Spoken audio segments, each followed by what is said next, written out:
Hello everyone, welcome back to my channel.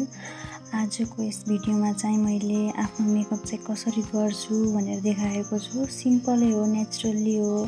फर्स्टमा यसरी मैले हिमालयनको फेस वास युज गर्छु। त्यसपछि सेकेन्ड वान इज यो चाहिँ के भन्छ यसलाई, मोइस्चराइजर क्या, आफूले एफोर्ड गर्न सक्ने सिम्पल मोइस्चराइजर हो यो चाहिँ मलाई एकदमै मन पर्छ। पहिल्यैदेखि युज गर्न आएको, कि जाडो होस् या गर्मी होस्, दुवै टाइममा मैले चाहिँ यो युज गर्छु, 12 महिना हैन। त्यसपछि आयो यो के भन्छ सनस्क्रिन चाहिँ युज गर्न लागेको भर्खरै भयो, धेरै भएन। कहिले मन लागेपछि गर्छु, नत्र गर्दैन के। यो एउटा कुरा नोटिस गर्नुभयो, मेरो आइब्रो छ नि, यो नेचुरल हो है। कहिल्यै पनि म पार्लरमा गएर निकाल्दैन, न आफै निकाल्छु। यो चाहिँ नेचुरल हो। यो के भने हेयर कट भने आजसम्म हुन्छ नि, टिकटकमा ट्रेन्ड चल्या हुन्छ नि, आजसम्म पार्लर नभएको केटी त कस्तो हुन्छ होला भनेर हेर्नुहोस्, म जस्तो के। म कहिले पनि पार्लर गएको छैन, न मैले कपाल हेयर कट गरेको छु, आफै हेयर कट गर्छु। अनि यो आइब्रो चाहिँ मैले कहिले निकालेको छैन। त्यसपछि आयो यो मस्करा है। अब यो खासै त लाउँदैन, किनिहाले, लगाउँ भनेर ट्राई गर्दै थिएँ र यहाँ हुँदै हुन्न। फेरि के मेरो यो फेस छ नि, मोबाइलमा अलग, ऐनामा अलग मान्छु। फेरि अरू मान्छेले मलाई अलग नजरले देख्छ जस्तो लाग्छ। मलाई मात्र हो कि सबलाई यस्तो हुन्छ होला। अनि यो मस्करा ऐनामा हेरेर लाउँदै थिएँ म, फेरि लाउँदै थिएँ, हुन्छ कि हुन्न भनेर लगाउन त लगाएँ। तर लगाइसकेपछि के कुनै पनि डिफ्रेन्स लागेन क्या मलाई। मलाई लाउन आएन होला कि के हो। अब मेकअप गर्न खासै आउँदैन हैन, यत्तिकै सिम्पल अलिअलि भयो भने केटीको जात लाउनै पर्यो, मेकअप गर्नै पर्यो, यत्तिकै हो लाउने भनेको। आजकल चाहिँ मेकअप आर्टिस्टहरू कस्तो राम्रो हुन्छन् कि पुरै लुक नै चेन्ज गरिदिन्छन्, मान्छे नै चिन्दिँदैनन् के, त्यसरी मेकअप गरिदिन्छन्। अब त्यस्तो चाहिँ आउँदैन, न मैले कहिले सिकेको भए न केही।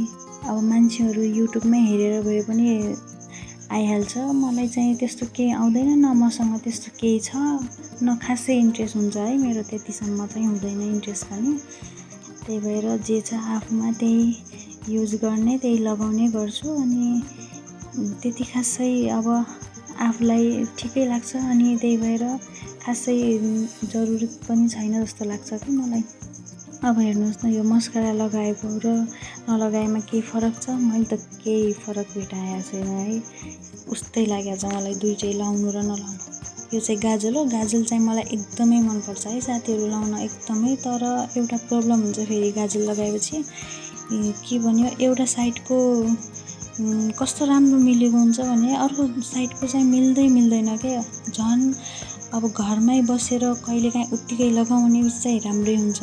बाहिर जाउँ अनि बाहिर काहीँ जानु छ भनेपछि लाउँ भनेपछि हुँदै हुन्न क्या। यत्तिकै हो मेरो गाजल लाउने स्टाइल चाहिँ, यत्तिकै लाउँछु। अब यो अर्कोवाला चाहिँ यो हुँदै हुन्न, यस्तो बिग्रियो।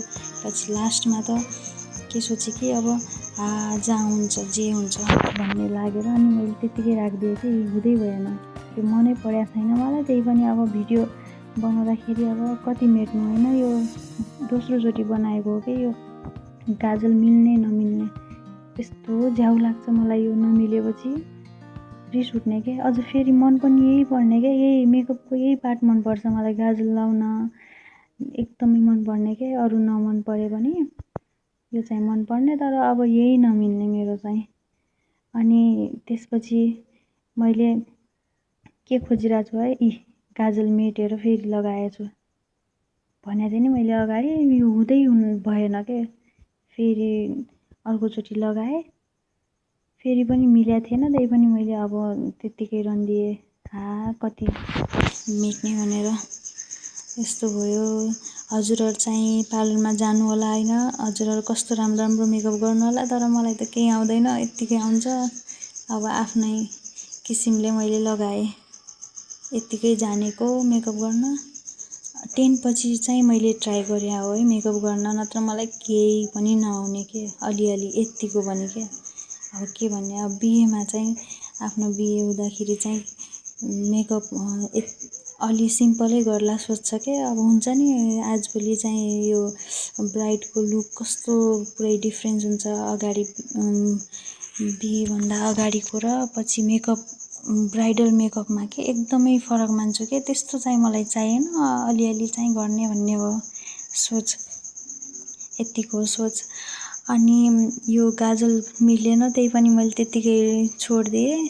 त्यसपछि मैले चाहिँ यो तलको गाजल लगाएँ, यो होममेड गाजल हो, त्यही भएर मैले देखाएन भिडियोमा। होममेड आफै बनाउने लाउने गाजल चाहिँ एकदमै मनपर्छ लाउन। अनि अब यो होममेड पनि के देखाउनु होइन, होममेड चाहिँ राम्रो हुन्छ भन्ने किसिमले अनि होममेड लाउने गरेको छु मैले गाजल। त्यही भएर गाजल लाउने तरिका चाहिँ यस्तो छ मेरो साथीहरू, हेर्नुहोस्।